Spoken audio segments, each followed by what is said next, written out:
Vienne, au bord d'un Danube fatigué dont les flots ne sont plus bleus depuis longtemps.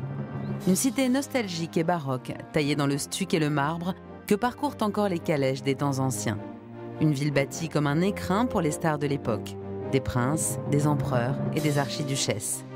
À chaque coin de rue, on s'attend à croiser le fantôme de Mozart ou celui de l'impératrice Sissi qui fut, dit-on, si belle et si malheureuse. Une foule de fans se presse à Vienne pour y admirer une autre star. Elle demeure dans un palais aménagé à 2 pas des serres de Schönbrunn, dans l'ancienne palmeraie du château impérial. Cette star se nomme Nonia. Les visiteurs font la queue et paient pour l'admirer. Nonia est un orang-outan, vedette du zoo de Vienne.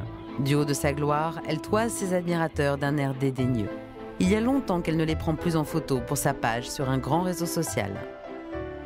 Tout ce bâtiment est réservé à la reine de Vienne. Il se compose de ses appartements qu'elle partage avec 3 sujets, d'un café qui porte son nom et d'une galerie d'art. En effet, Nonia est artiste peintre.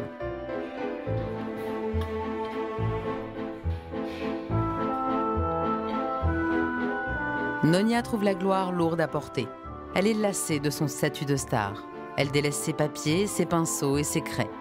Le public vient la voir peindre, mais l'artiste déprime. Vladimir, le grand mâle dominant avec qui elle vit, prend le relais à sa manière.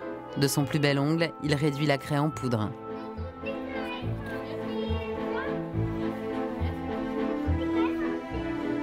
L'artiste lèche régulièrement les craies pour les ramollir. L'œuvre n'en est que plus belle. C'est ce que les experts appellent le style orang-outan. Être star et le rester est un combat permanent. Qu'adviendra-t-il de Nonia? Saura-t-elle, en dépit de la lassitude, lutter pour rester la reine de Vienne? Ses rivaux l'emporteront-ils?